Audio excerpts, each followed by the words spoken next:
Hay esa posibilidad, no se puede descartar, y como lo mencionabas, ¿no? Estamos en un ambiente crispado, con una confrontación política que seguramente traerá consecuencias.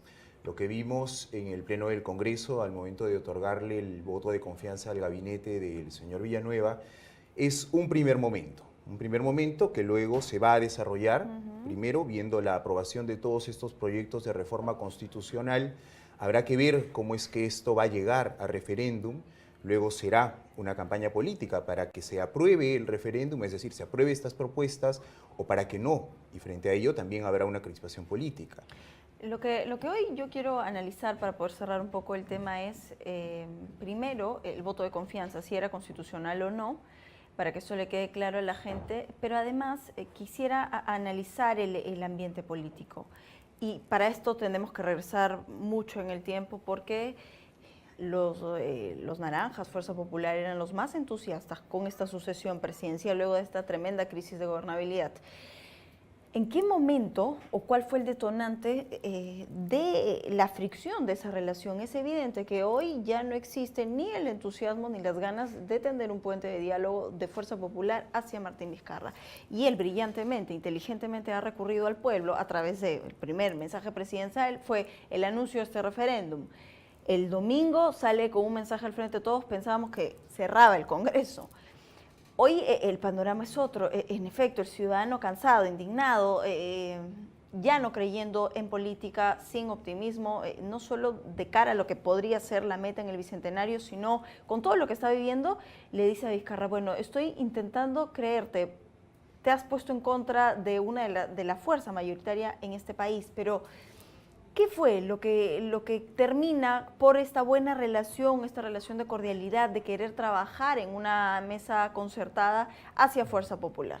Yo creo que en la campaña presidencial, especialmente en la segunda vuelta, cuando se dijeron por ambos lados calificativos de poca amabilidad, por entenderlo así, pues ya comenzó una distancia, y una distancia que en los primeros meses de gobierno no se pudo solucionar, no se pudo tranquilizar, ¿no? Tanto así que la lideresa del partido de oposición no se acercó como correspondía a saludar al presidente electo. Y por otro lado, también el presidente electo, teniendo claramente un panorama difícil, puesto que no tenía mayoría en el Congreso, y por el otro lado había una mayoría que realmente era considerable para poder implementar todos sus proyectos de reforma y su política de gobierno, pues no tuvo esa intención de acercarse de una manera directa, y ello lo único que terminó ocasionando es que ambas fuerzas comenzaron a separarse, comenzaron a confrontarse, y junto con ello el propio gabinete del señor Zavala, Lombardi, plantea esta primera cuestión de confianza, que fue una primera muestra concreta de echar, por entenderlo así, ¿no?, al Congreso de la República, y esto nos ha llevado hasta la situación que ahora estamos viendo, ¿no? Fuerza Popular el domingo se pronuncia, le dicen golpista, le dicen presidente, que genera fricción, confrontación, porque para ellos los temas a tratar en la reforma no eran urgentes. Y debe de ser, porque se han demorado más de 40 días para poder tratar de darle luz verde a un predictamen y sacar esto adelante. A ver, el Ejecutivo está actuando de manera golpista, está actuando con la diligencia necesaria para poder acelerar este proceso que urge y que urge hace 1000 años. Este país es reactivo, este país está tratando de tapar un poco el escándalo, sacando adelante una reforma que urgía hace muchísimo tiempo. ¿Qué va a pasar? ¿Cuál va a ser el efecto? Te estoy dando este voto de confianza, que además usted bien lo ha señalado como especialista. Explíqueselo a la gente. ¿Era constitucional? ¿No se estaba infringiendo ninguna norma? ¿No se estaba tratando de sacarle la vuelta a la ley? Porque ha habido sucesión presidencial y esto no termina con lo que ya habíamos vivido anteriormente. Ya. Bien, yo creo que mencionar o tratar de entender esto como un golpe de Estado es claramente un error, porque el camino que se ha seguido es un camino que está previsto en nuestra Constitución, así como también estaba previsto el camino de una posible vacancia de la presidencia de la República. Y en ambos casos, cuando se acusó de una supuesta intención de golpe, era un error que finalmente termina la propia población alarmando innecesariamente. Lo que el presidente Vizcarra hizo el domingo es una manifestación política, tenía claros errores en la forma, puesto que quien tenía que presentar o plantear la cuestión de confianza es el presidente del Consejo de Ministros y lo tiene que hacer ante el Pleno. Esto se subsanó el miércoles cuando, sí, por invitación del presidente del Congreso, el señor Villanueva se presentó y en ese momento plantea la cuestión de confianza. Sobre ello hay también otro debate y es si es que se puede plantear cuestión de confianza en materia de reforma constitucional. La cuestión de confianza es una facultad que tiene el Poder Ejecutivo para poder trasladar la responsabilidad política al Congreso. Es decir, le dice el Ejecutivo, el Gobierno, mira, Congreso de la República, yo tengo que implementar estas políticas y lo tengo que hacer con leyes, porque así se implementan las políticas públicas. Necesito para aprobar estas leyes tu apoyo. El Congreso, si es que no lo quiere hacer, le negará el voto de confianza y esto se computará para una posible disolución del Parlamento.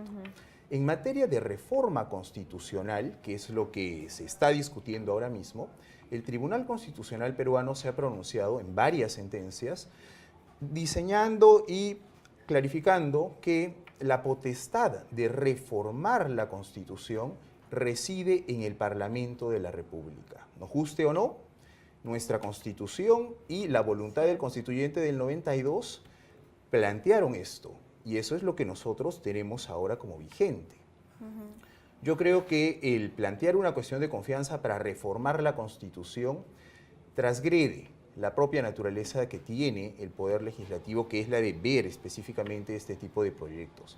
Sin embargo, lo que hemos visto en estos días es que ha habido una lectura más política que jurídica y en el ámbito del derecho parlamentario, los usos terminan haciendo derecho. El Parlamento, cuando primero le negó la cuestión de confianza al gabinete Zavala, cuando le niega esta cuestión de confianza, termina validando que esa cuestión de confianza estaba bien planteada. Aunque igual en ese momento se generó un debate y hay mucho cuestionamiento sobre si se podía plantear una cuestión de confianza para evitar que se censure a un ministro concreto. En ese momento era la ministra de Educación, la señora Martins. En esta nueva ocasión, cuando el presidente Vizcarra y en específico el señor Villanueva, presidente del Consejo de Ministros, plantea la cuestión de confianza, lo hace, creo yo, faltando al mismo mandato constitucional respecto a la reforma, pero sin embargo el Parlamento ha validado el acto al darle el voto de confianza. Sí. Entonces esto ya es un escenario político y un escenario político que va a tener también consecuencias políticas. Sobre ello el derecho tendrá que atender y asistir para que no se vulnere la Constitución, pero más allá de lo que hemos visto, yo creo que el camino que nos toca ver por delante es más de connotación política, ¿no? Hablando entonces de connotación política, ayer yo escuchaba a Marta Moyano y es claro, era imposible que Fuerza Popular se dispare a los pies no votando a favor de este voto de confianza.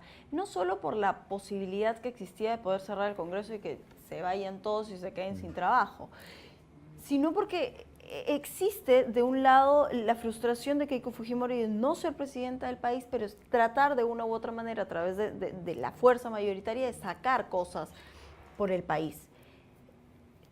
Te pregunto en este momento, ¿se le complica la situación a Martín Vizcarra? ¿Trabajará libremente? ¿Trabajará supeditado a una fiscalización constante de que si la reforma no se implementa, Fuerza Popular sería la primera en bajarle el dedo y decir, bueno, no lo hiciste, tenemos la posibilidad de la vacancia, te vas? Es una posibilidad. El presidente Vizcarra tiene que trabajar con la mayoría del Congreso de la República, no tiene de otra, no tiene de otra. Para que él pueda llegar hasta el 2021, ejerciendo el cargo de presidente de la República, va a tener que negociar y tener que llegar a acuerdos políticos con el fujimorismo. El negar esto es dispararse a los pies, porque superada la reforma política y el referéndum, la propia población comenzará a ver exactamente qué es lo que ha hecho Martín Vizcarra como presidente de la República. Y los primeros que acusarán una mala gestión, porque no creo que la aplaudan, van a ser los congresistas, especialmente los de Fuerza Popular. Y la posibilidad de una vacancia está ahí, claro que sí, está en realidad siempre. Obviamente la vacancia presidencial, que es un tema serio, son palabras mayúsculas, se tiene también que sujetar al propio mandato constitucional.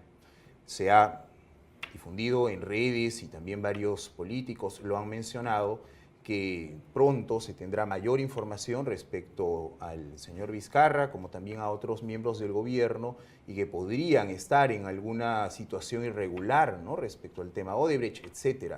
Esto es un rumor, espero la verdad que no se concrete nada de ello por el bien del país, pero...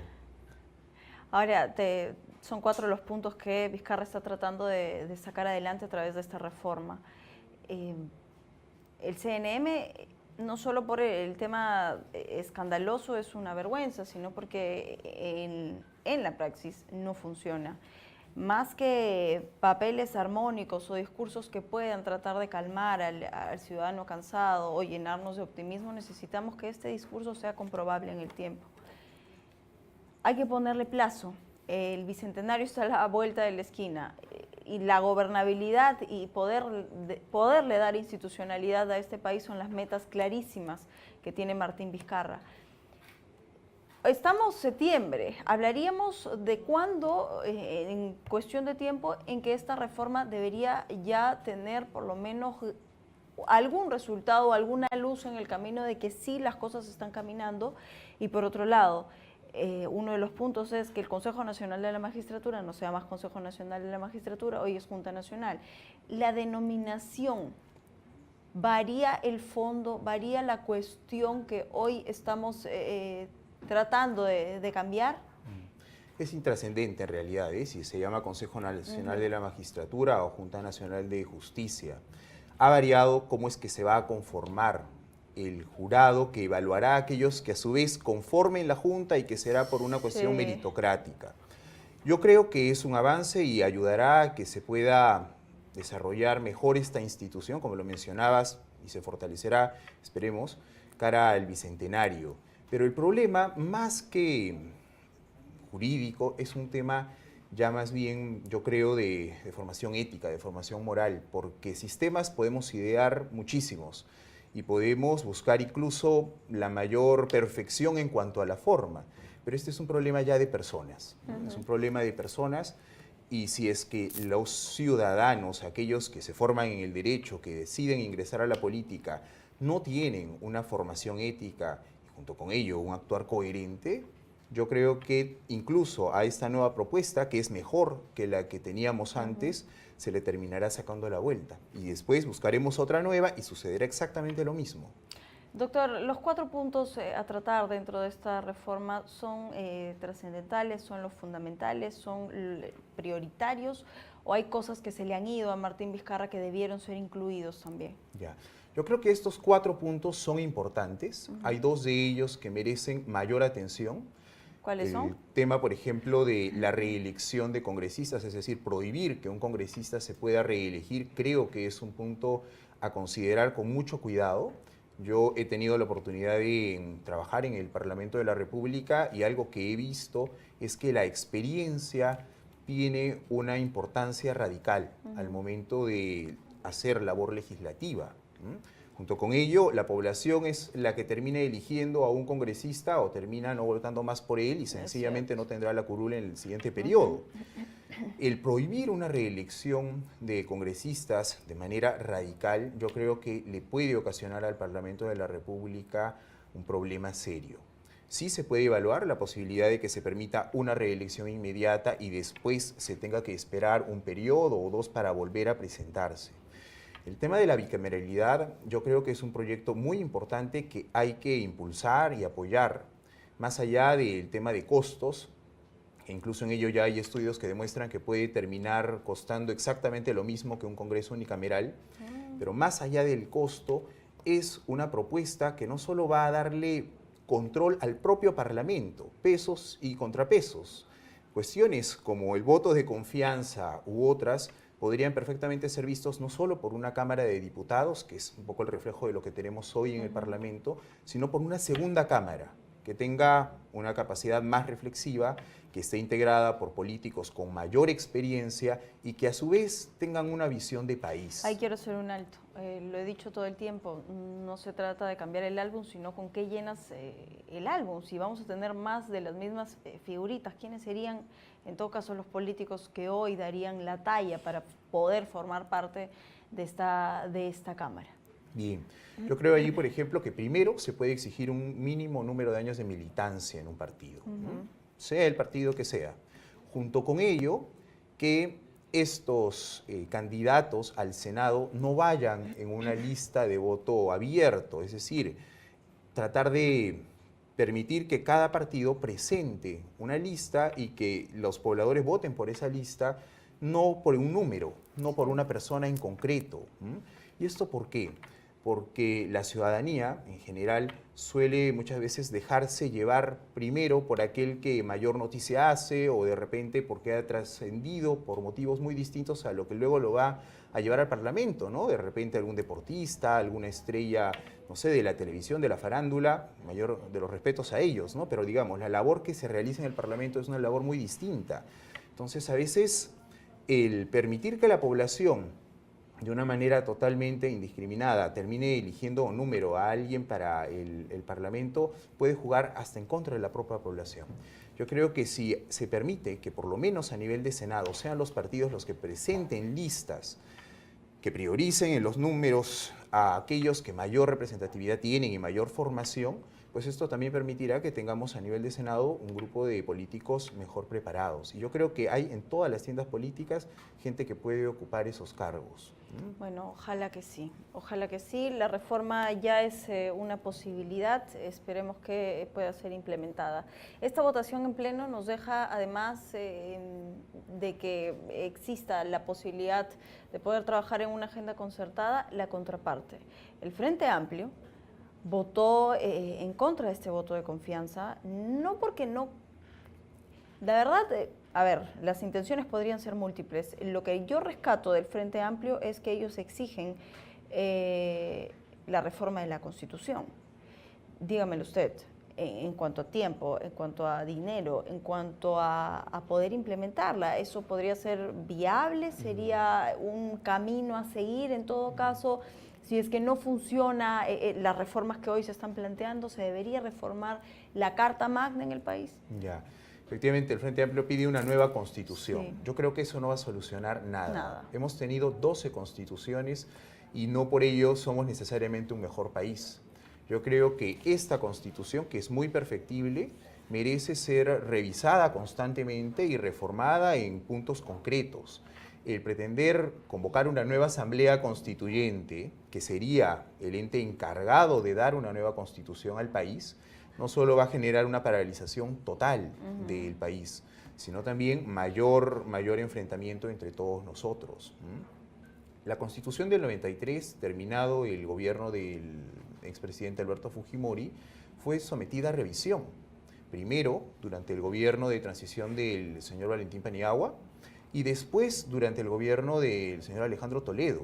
Y hubo una comisión revisora de nuestra Constitución, una comisión que estuvo integrada por juristas y por políticos de distintas tiendas políticas y también con una alta formación académica, y ellos se pronunciaron validando esta carta e introduciendo modificaciones concretas. Por ejemplo, se prohibió la reelección presidencial.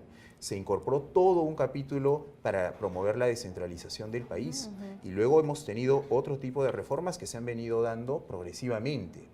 El pretender refundar el Perú, porque eso es tener una nueva constitución, yo creo que es irresponsable y termina obedeciendo más a un discurso populista y no a un criterio más razonable. Adoptar medidas populistas es el camino en ese momento a seguir de muchos de los políticos por la falta de aprobación popular. Sí, y siempre lo ha sido. En América Latina, cada vez que hay un caudillo, un líder que cautiva a las masas, lo primero que se pide o se plantea es nueva constitución. Sí. Lo hemos visto con Evo Morales, lo hemos visto con Rafael Correa y lo vemos con el régimen venezolano. Hugo Chávez reformó la constitución y en realidad hizo una nueva constitución. Nicolás Maduro, en este escenario tan duro para Venezuela, está planteando otra vez lo mismo. ¿Ha mejorado Venezuela con la constitución de Hugo Chávez? No, lo vemos. Una nueva constitución para Venezuela ahora hará que el país deje de sufrir todas las calamidades que está sufriendo ahora. Tampoco. Bien, dejamos el tema de la reforma ahí porque ya está todo consumado, a esperar que la implementación haga de este sistema un sistema que funcione, un sistema que tenga la posibilidad de que la justicia, podamos acceder todos a la justicia, porque con todo lo que estamos viviendo, la justicia parece ser alcanzable para unos, pero inalcanzable para otros. Estos meses han sido cargados políticamente y además se vienen dejando de lado muchos de los temas que están próximos. Hablo de la contienda electoral, la regional y la municipal. Está pasando desapercibida, por ahí que hay noticias de vez en cuando algún candidato pelea con el otro, pero estamos en camino de poder darle un mensaje al ciudadano de a pie de renovarse políticamente. ¿Cómo hacerlo? No solo por el poco eco que tiene la contienda en este momento, sino cuando hoy, si hacemos una encuesta, más del 80% de la gente no sabe ni siquiera por quién votar. Esto responde a la poca información que recibe, responde a que el ciudadano a pie está pusilánime. ¿Cuál es la razón de ser? Estamos frente a una contienda que además nos abre la posibilidad a que en algún momento podamos hablar de una reforma electoral. Son 22 los aspirantes a un sillón municipal en Lima. Y esto confunde muchísimo más al elector. Sí, así es. Esto se da primero porque no hay partidos políticos de trascendencia nacional y de militancia permanente. Sí. Cada vez que hay una contienda electoral, todo el mundo quiere ocupar algún cargo, ¿no? Y por ello es que se comienzan a presentar y aparecen nuevos movimientos y se genera toda esta crispación. Sí. Las próximas elecciones municipales que tendremos han tenido poco eco por toda la política nacional que ha venido sucediendo y que se ha discutido, y claro, nos va a llevar a nosotros los ciudadanos a una contienda en la cual llegaremos con poca información. La responsabilidad primero radica en el propio ciudadano. Yo creo que no podemos en ello renunciar a nuestra responsabilidad individual, a todos aquellos que podemos votar, y que a la vez es una responsabilidad mayor en atención a que la decisión que tomemos afectará no solamente a nosotros, sino a muchos otros que no votan aún porque están en el colegio, en los primeros años de universidad y que todavía no pueden ejercer este derecho, pero que sí van a sufrir las consecuencias de lo que nosotros decidamos prontamente. Corresponde, creo yo, por un lado, cada ciudadano informarse sobre ello y también la prensa, ¿no?, de tratar de dar mayor cabida a los candidatos. Yo sé que hay varios medios que lo hacen, este es uno, lo he podido ver, y corresponde también el comenzar a difundir más esto, ¿no? Si es que tuviéramos partidos con militancia y a la vez que generen actividad permanente, se podría conseguir que los ciudadanos se identifiquen claramente con uno o con otro. Cuando no sucede esto, pues los ciudadanos esperan al momento de decidir y ahí casi al azar terminan optando por... Así es. Esta suerte también, digamos, de desatención o de poco optimismo respecto a la política se da cuando la situación económica en el país está más o menos bien, o por lo menos nadie está en una situación tan crítica. Yo tuve la oportunidad de estar por estudios en Europa hace algunos años y sí veía cómo la gente joven estaba muy comprometida con la política. ¿Y cuál era la razón? Que tenían el terrorismo cerca, en cualquier estacionamiento de metro podían perder la vida producto de estos atentados, tenían una crisis de migración muy grande que se daba en sus países y que a la vez a ellos los llevaba a una confrontación, porque claro, ellos partían de una visión amplia, la gente joven especialmente, una visión global, y luego tenían que enfrentarse con culturas que ellos veían muy lejanas, ¿no?, que las habían estudiado, visto por televisión, por las redes, pero que luego estaban al frente, ¿no?, con un ciudadano que podía venir de Medio Oriente, de África, etcétera, y que tenía que compartir con ellos. Y después, la falta de empleo, ¿no? Muchos ciudadanos, estudiantes europeos que ingresaban a las carreras para formarse y luego buscar un empleo, entraban con la digamos, sensación de que terminarán esta carrera y después probablemente no tengan a qué dedicarse, ¿no? Sí.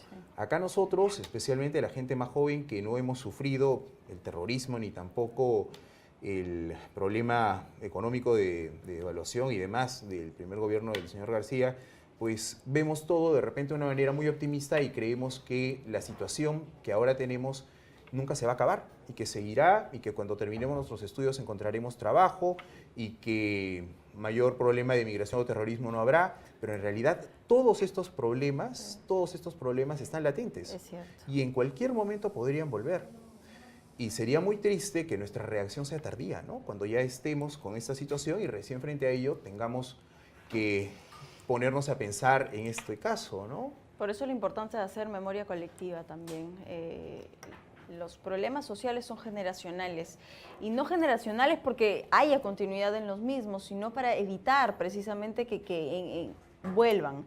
Hoy ya no hablamos afortunadamente de terrorismo, pero tenemos aún el problema de las reparaciones civiles. ¿De qué sirve dar una condena que entre comillas sea coherente? Porque finalmente, digo entre comillas, nadie va a regresar el dolor y el drama que han vivido cientos de familias por el terrorismo, pero que además de lado tenga una reparación civil que es inviable para pagar y que ni siquiera se paga. Así es. ¿Eso forma parte de la reforma? Debería. Sin embargo, es un tema que el Poder Ejecutivo en este caso ha pasado por alto y luego también, porque esto podría ser perfectamente impulsado por el Congreso de la República sin que el Ejecutivo como tal tenga que intervenir de una manera directa, ¿no? Sí. El primero que tiene la potestad de presentar proyectos de ley es el Congreso de la República, los congresistas. Bueno, es momento más que de fiscalizar, de proponer y de legislar, que eso también forma parte de las funciones de ellos y las han dejado de lado porque, en efecto, hemos tenido desde Pedro Pablo Kuczynski momentos difíciles, momentos en que los ojos se centran en esas cosas, pero estamos dejando de lado reconstrucción con cambios, estamos dejando de lado anemia, estamos dejando el tema preventivo en muchas cosas. Así que le toca difícil a Vizcarra, pero esperemos que el Bicentenario nos pueda dar luces de que esto pueda cambiar.